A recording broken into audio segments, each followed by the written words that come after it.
Salam saudara pemirsa, sebelum saya menyampaikan firman Tuhan untuk saudara-saudara sekalian, saya menyanyikan sebuah pujian yang pas untuk kondisi kita sekarang ini. Dan nyanyian didasarkan pada Ayub pasal 38 ayat 7 yang menyatakan bahwa ketika Ayub dalam kesulitan dan pergumulan, ada bintang-bintang yang menyanyi untuk kemuliaan nama Tuhan.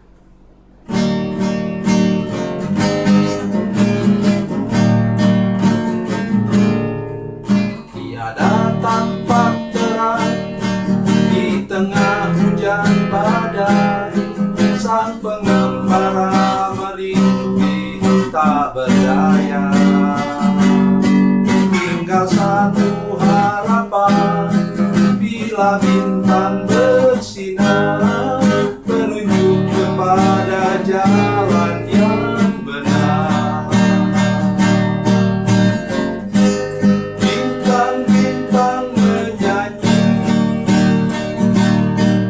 nyanyian surgawi,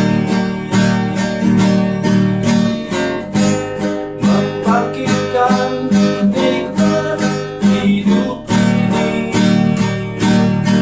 1000 tahun lagi.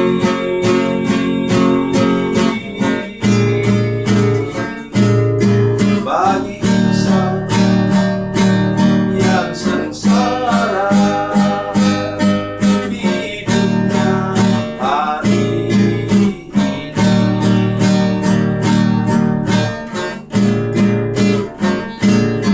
satu pandang bintang di celah kabut gelap, ini muncullah harapan dalam hati.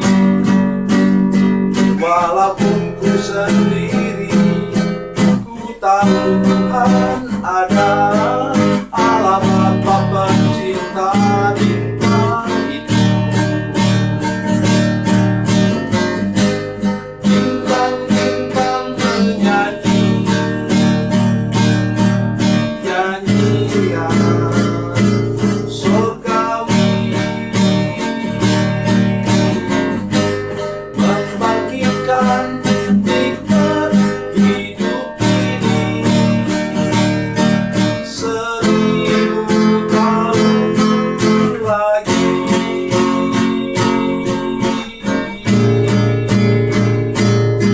Bagi insan yang sengsara hidupnya hari ini.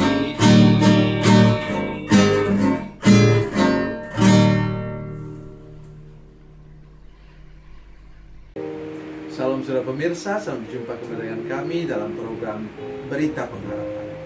Dan sekali ini saya ingin menyampaikan kepada saudara sekalian bahwa tidak ada gunanya kita bersahabat dengan iblis, dan tidak ada gunanya apapun juga.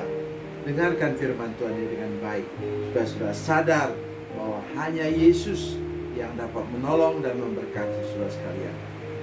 Sebelum mendengar firman Tuhan lebih jauh, mari kita berdoa. Bapa, dalam nama Yesus, berkati kami dengan firman Tuhan pada saat ini. Tolong kami mengerti bahwa iblis hanya dapat menghancurkan hidup kami, dan hanya Tuhan Yesus yang dapat menyelamatkan kami dan bawa kami masuk ke dalam surga yang kekal.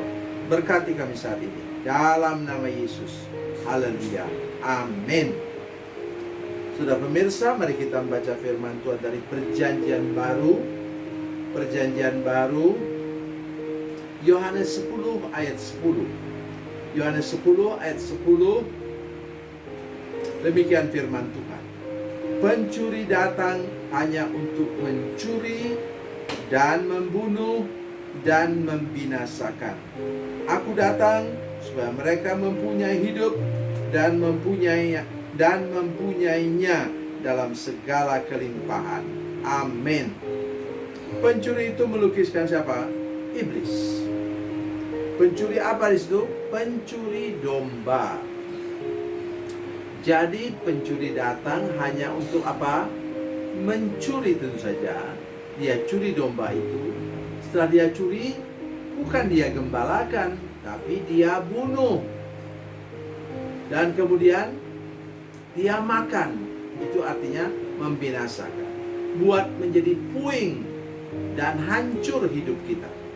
Saudara pemirsa, mari kita sadar hal ini betul-betul, bahwa iblis, kita perhatikan kehidupan Ayub, iblis yang membuat kehidupan Ayub hancur lebur. Saudara katakan, tapi kan Tuhan izinkan. Tuhan izinkan karena Tuhan tahu kualitas iman Ayub. Itu sebabnya dia izinkan. Mengapa? Dengan demikian maka iblis tahu bahwa dia sudah dikalahkan. Dan dalam perjanjian baru kita tahu bahwa iblis sudah dikalahkan oleh nama dan darah Yesus. Oleh karena itu hari ini saya menolong kita semua. Yang pertama, iblis itu adalah pencuri, kata firman Tuhan. Mari kita lihat lagi. Pencuri datang hanya untuk mencuri. Iblis datang untuk mencuri. Mencuri apa? Satu, dia curi apa? Damai sejahtera kita. Buat macam-macam masalah sehingga kita kehilangan damai sejahtera. Itu yang dia mau. Kenapa? Berkat Harun mengatakan apa? Tuhan memberkati engkau dan melindungi engkau. Tuhan menyertai engkau dengan wajahnya dan memberi engkau kasih karunia. Tuhan menghadapkan wajahnya kepadamu, itu penutup, dan memberi engkau salom, damai sejahtera. Itu yang mau dicuri oleh iblis, supaya hidup saudara goncang terus-menerus dan akhirnya sudah terpuruk habis. Dan hari ini saya ingin mengajak saudara mengerti bahwa Tuhan Yesus datang untuk memberikan kepadamu, mengembalikan kepadamu apa yang sudah dicuri oleh iblis. Yang kedua, ia membunuh. Kalau menurut saya sih, yang paling banyak dibunuh oleh iblis sekarang ialah rasa cinta antara satu dengan yang lain, terutama antara suami istri. Saudara sekalian, kita harus sadar bahwa rumah tangga yang aman-aman kemudian tanpa disangka kemudian bisa bercerai. Mengapa?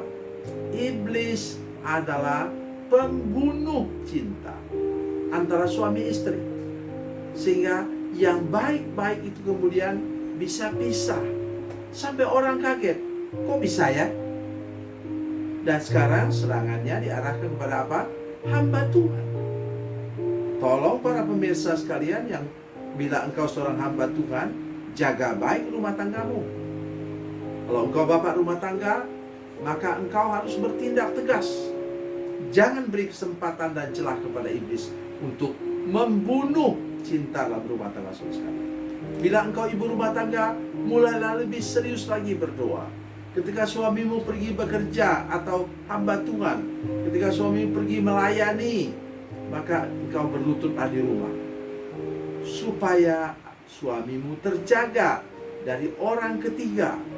Sekarang saya ingin mengatakan pada saudara sekalian, bukan pelakor yang melakukan sesuatu ya bagi suamimu, tetapi iblis mau mencuri lebih dahulu cinta suamimu kepadamu, sehingga kemudian akhirnya dia mudah tergoda di luar sana. Karena itu usul saya ialah, suamimu berangkat, engkau sesibuk apapun engkau di rumah, ambil waktu berlutut, doakan suamimu, lindungi dia dengan kuasa darah anak domba. Yang ketiga apa? Membinasakan. Bahasa yang lain menggunakan kata destroy. Destroy artinya membuat hidupmu menjadi puing-puing, rusak dan hancur. Saya ingin menolong kita sedikit. Mari kita baca firman Tuhan dari Injil Matius. Injil Matius pasal 7 mulai dari ayat 24.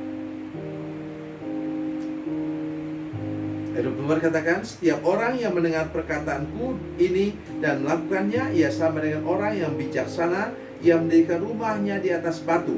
Kemudian turunlah hujan dan datanglah banjir, lalu angin melanda rumah itu. Tetapi rumah itu tidak rubuh sebab didirikan di atas batu. Tetapi setiap orang yang mendengarkan perkataanku ini dan tidak melakukannya, ia sama dengan orang yang bodoh yang mendirikan rumahnya di atas pasir. Kemudian turunlah hujan dan datanglah banjir, lalu angin melanda rumah itu sehingga rubuhlah rumah itu dan hebatlah kerusakannya. Saudara pemirsa, saya ingin mengajak kita datang ke tempat ini, kepada ayat ini untuk mengerti tadi. Katanya iblis datang, penjuru datang untuk membinasakan, membuat hancur lebur. So lihat dua ayat tentang itu sama pencobaannya, sama persis.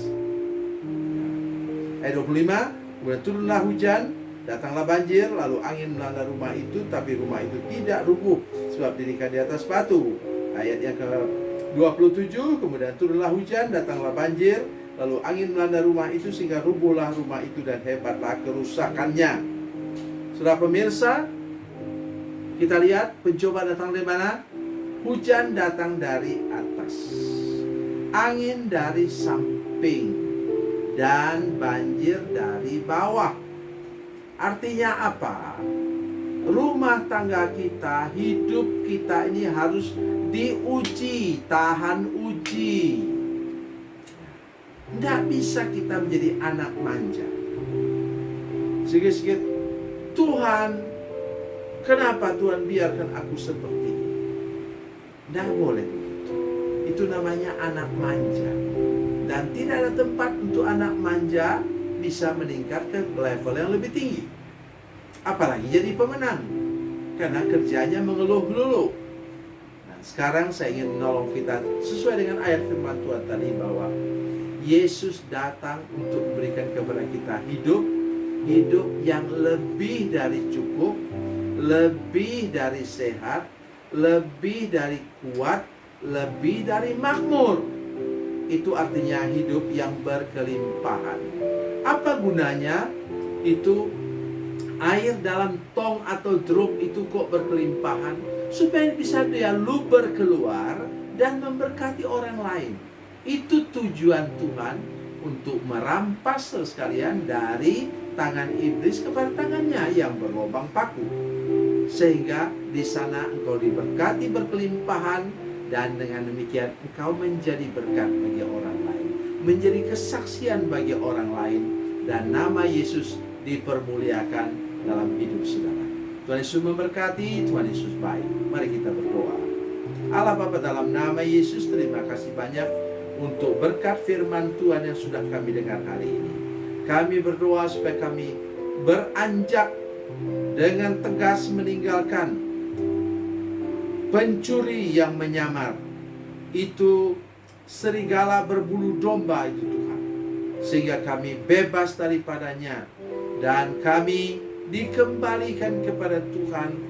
Kami mengalami pemulihan daripadamu, dibangkitkan lagi segala hidup, segala segi kehidupan kami, dan kami juga mengalami hal-hal luar biasa bersama dengan Tuhan, sehingga kami diberkati berkelimpahan dan dapat menjadi berkat bagi orang lain. Berkati semua pemirsa yang menyaksikan program hari ini, dalam nama Yesus. Haleluya. Amin.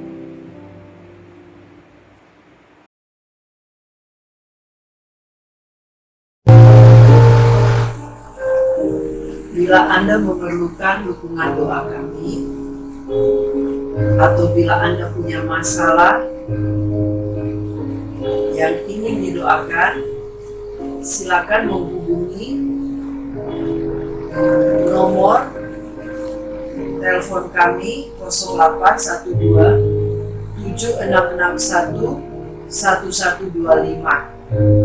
Dan bagi Anda yang berada di luar negeri, silakan menghubungi +62 812 7661 1125. Tuhan Yesus memberkati, Tuhan Yesus berkati.